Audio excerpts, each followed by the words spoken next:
Hello mga palangga. Punta tayo sa tabi ng dagat. Tara, gala tayo. Please enjoy the view, guys. Tingnan nyo naman. Sarap magtambisaw, diba? Ganda ng tubig. Magkakadlakat muna tayo. Medyo marami ang tubig kasi kakatapos lang din ng baha.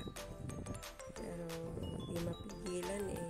Gusto lumabas ng bata. Kaya here we come. Punta tayo sa tabi ng dagat. Maganda pong pasyalan yan dito. Kaya binabalik-balikan namin. Lalo na kung gagawa ka ng mga sandcastles. Ayan. At hindi masyado maalon. At kung maaga-aga ang pagpunta mo, hindi rin crowded. Yun nga lang, pagkagabi na, maraming namamasyal, lalo na pag weekend. Maraming namamasyal dyan na iba't ibang lahi, naglalakad. Kasi open beach siya eh. Hindi na kailangan na magbayad ng entrance fee. Pero yung nasa dulo niya yan, guys, may entrance fee yun. At saka may mga park. Ito na nga, nakakuha na ako ng mga shells. At saka nagka-crack yung mga guys, buhangin. Nagka-crack sila.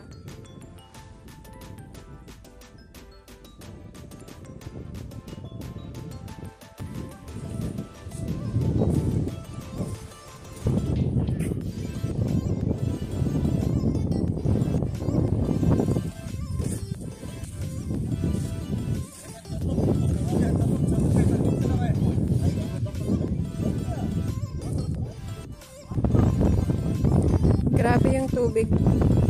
Umakyat talaga hanggang dito. Tingnan nyo.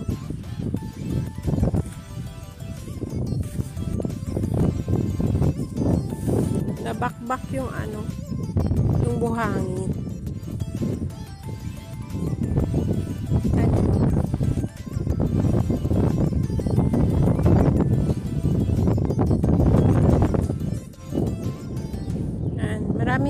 Maraming mga part na ganito siya.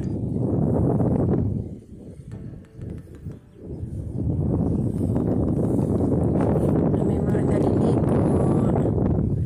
Basta din kami.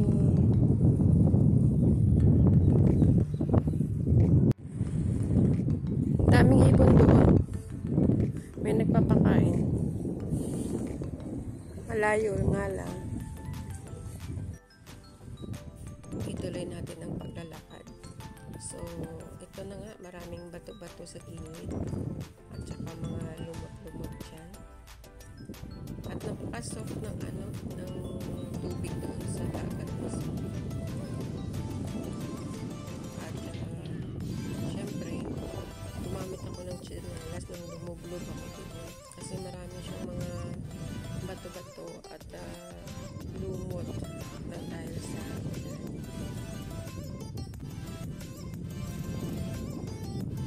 sortein ka po, marami po yung nag-jet ski dito. Syempre, nagpapakita sila ng kanilang husay sa pagsakay. Diba? Ganda ng tubig, oh. Yung tubig ng dagat, diba? Therapy yan. Makinig ka sa lagas-las ng tubig. Pagaspas. Ano ba tawag doon? Gusto nga kunin ni Haya yung mga bato-bato na yan, oh. Cute kasi tingnan. Pero syempre, saan ko naman ilalagay yan?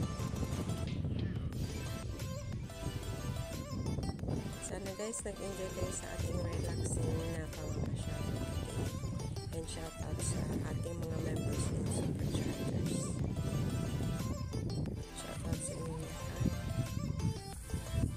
Ito ang paggawa namin ng sandcastle. Hindi pa tapos dyan. Ito yung ginawa ko. Parang zoo style. Kasi mayroon siyang crocodile. Diba? At ito naman ay parang palm. parang bahay-bahay daw yan. Yan yung ginawa ni tatay. Pero hindi pa tapos yan. Patuloy pa yung pagkakaykay niya dyan. Siyempre, tulong-tulong din kami sa paggawa. At marami din yung mga dumadaan na tumitingin. Yung iba nag-picture, kumukuha ng video. Oh, tutulong din daw yung babae. Oh, tingnan nyo. Para maging flat tingnan doon sa taas niya. Ayan. Papaypayin natin yung buhangin. Para pag kumuha ka ng picture or video, at least malinis yung paligid ng ating sandcastle. Patuloy pa rin tayo sa paggawa niyan, kaya sumakit yung mga binti namin dyan. Mahirap din gawin yun, no? Kahit simple lang tingnan, pero siyempre, kailangan mong lumukod, tumuwad. Napunit pa nga yung sinasuot ko, guys, napunit yan. Memorable day yan. At importante naman dito ay enjoy ang ating chikiting. Natutuwa din siya. May ginawa din siya dun sa dulo eh.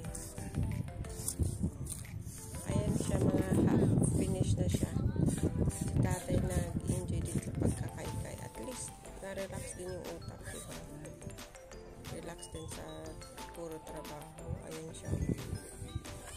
Magawa siya ng daanan. Parang ano to eh, Atlantis pa. Siya yan dun sa dulo. Gumagawa din siya ng kanyang sariling mundo. At may nakita po siyang mga bata at naglaro siya doon. Kasi yung isang bata nagalang truck. At napakaganda dito, guys. Yung naka-yellow yan. Lifeguard po yan siya. At dito kami banda sa kanilang station.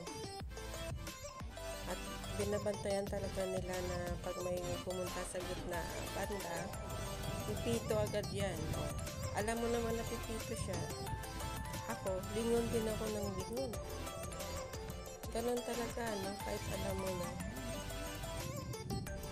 Yung isang bata tumatakbo doon, walang t-shirt.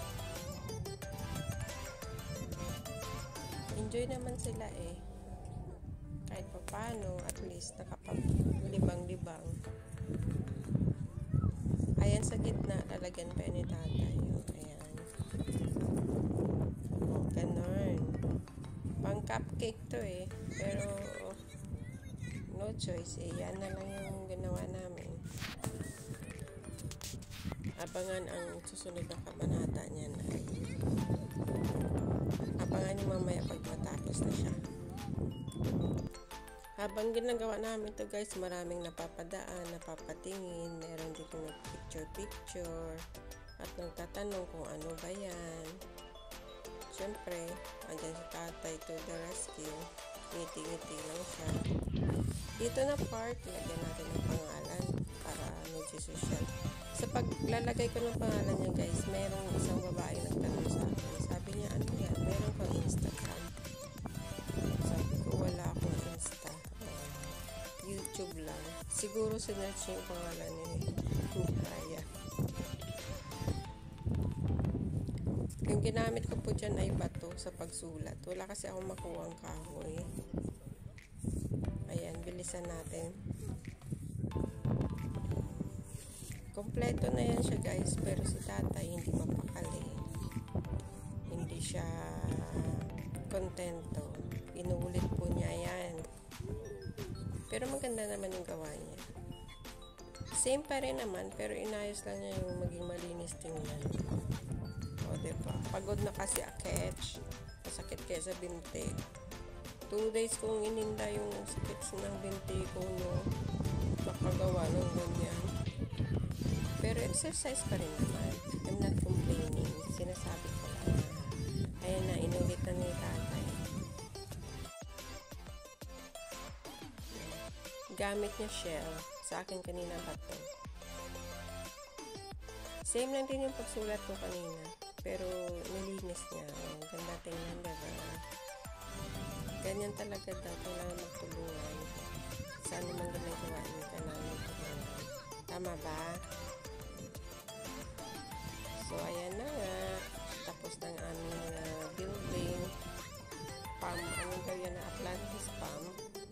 search nyo sa Google Atlantis Palm, parang ganyan siya. Parang ano yan eh, mga buildings ba. Cute, diba? At may pangalan. Nilagyan niya ng malalaki dito sa baba banda para hindi maano ng mga bata. Hindi madaanan ba yung pangalan. At syempre, enjoy yung mga dumadaan. Tumitigil talaga sila. Hi! Ayan, hi! Kending-kending na siya. Babalik siya dun sa mga kaibigan niya. Naglalaro siya. Napaka-friendly ng bata na yan. Malaki man o maliit, kahit sa park, dami ng friends. Siya mismo yung nag-a-approach. So, paggabi na po ito, ayan, palubog na yung araw. Magre-reflect na yung sunset dyan sa mga building. At syempre, babalik tayo dito. Ayan yung jet ski. Ayan, kumakalipas sila. Nag-uunahan sila, oh. Doon naman yung sa kabila banda yun, guys. Sharjah side na yun siya. Yung doon sa dulo yung mga building nakikita nyo. Ayan pa. Diba? Kahit maingay, sige lang. Go.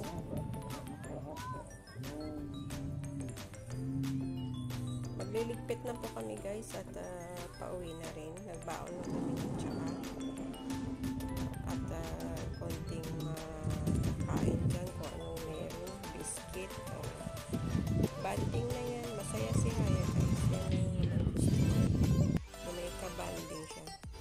Yung makasama niya yung kata niya kasi trabaho ko, diba? I hope you enjoy sa ating paglalakbay, sa ating pagmuni-muni dito sa tabi ng dagat at pagsama sa amin. Maraming salamat po sa inyong lahat. Stay safe palagi, ingatan ng sarili, lalo na sa mga kapatid nating OFW. At syempre, huwag kalimutan ko na magdasal. Lagi ko nang sinasabi, mag-ilahan po tayo pataas at di pababa. Mag-inggitan po tayo sa mga mabubuting gawa at salita at hindi sa masasama. Thank you so much, guys. Please do like, share, and subscribe. Bye-bye.